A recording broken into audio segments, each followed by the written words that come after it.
Hey, this is Chris, keeping it real, facts over fear. How are you doing? So the talk of the town is the Delta variant, of course. We're all going to die. I mean, it's hard. No, we're not all going to die. I'm just being facetious. I'm being absurd to illustrate the absurdity of what we're going through with the news media, especially. Just a couple of things, and I don't really want to get too far into this, although I probably will, but I hope you understand, first of all, the Delta, this isn't a new variant, okay? It didn't just appear yesterday and all of a sudden 30% of the cases are the Delta variant. It appeared in February, and so it's been around for, how many months is that, 5 months? And it's just now gaining, real traction in the general population of North Carolina.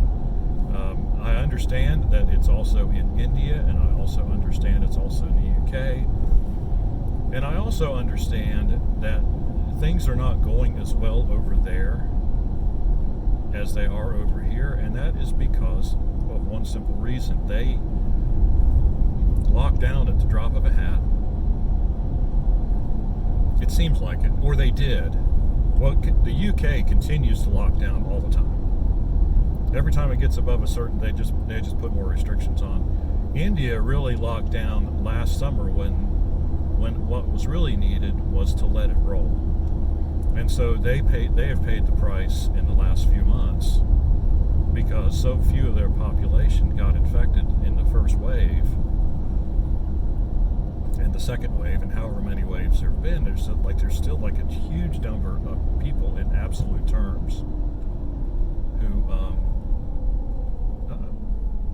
guy lost his trash can lid.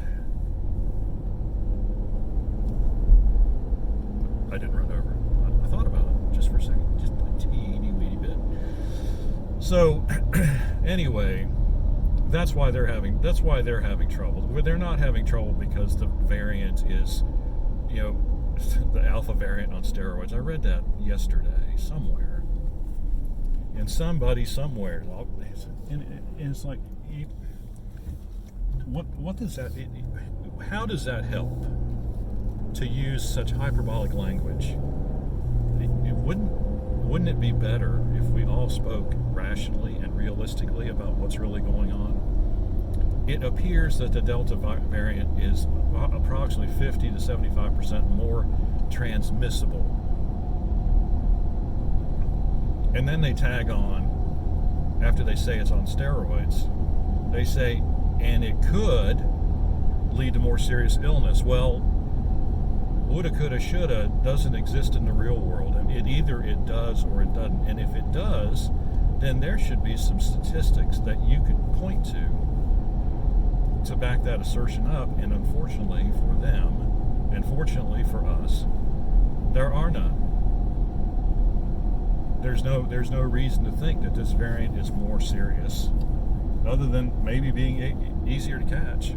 But as I've said in another video recently, what's the end game? And the end game is the end game. It's like, how many people's game is being ended by this virus? In other words, how many people are dying? Hardly any. We are at like 3 people per day dying in North Carolina on a 14-day rolling average. We're talking about basically 21 people a week are dying from this virus out of approximately 22 or 2,300 cases. So you can see that the percentage is rather small, rather low. And I think it would be great if someone could actually report facts, like I'm doing right here. I mean, these are facts. I'm not playing games. The 14-day rolling average is a 14-day rolling average, and I am using the official government statistics. And so I'm not making stuff up. I'm not going out and interviewing people and say, well, how many people do you know have died, and blah, blah, blah, and doing a non-scientific survey. These are just the raw numbers. And so that's the way, you know what I mean? I think during this whole thing, that's what has bothered me the most. It's just a complete lack of responsible journalism. See, I'd said I wasn't going to talk a lot, and I ended up talking a lot. And so I just wanted to point those things out to you, that this is not serious. If people start dying, then I will reverse my position and consider, or if the death rate rises above 0.1%, which is basically where it is right now. I mean, if really, honestly, I'll tell you, I am guided by the facts. I'm not guided by some kind of, well, I have an agenda, but it's driven by the facts. So my agenda is to try to figure out actually what's going on. And by the way, I've officially quit trying to figure out when this thing's going to be over, because I have, because I don't know. There's too many unknown factors. There just are.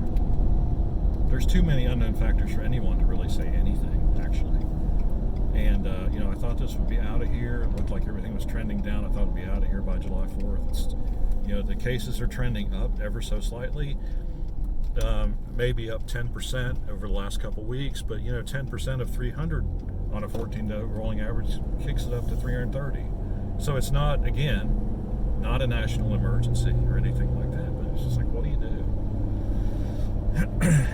Certainly learning a lot more. Well, I don't know if I've learned anything yet, really. That's the frustrating side of all this. All right, well, I have truly rambled on long enough. If you have any questions or comments, leave them in the section below. I'm not trying to be negative. I'm trying to be positive. I mean, there's plenty of positive news. I wish we would hear more of it instead of just a constant drumbeat of we're all going to die. I mean, because that's basically all it is. See you on the next fact-filled video.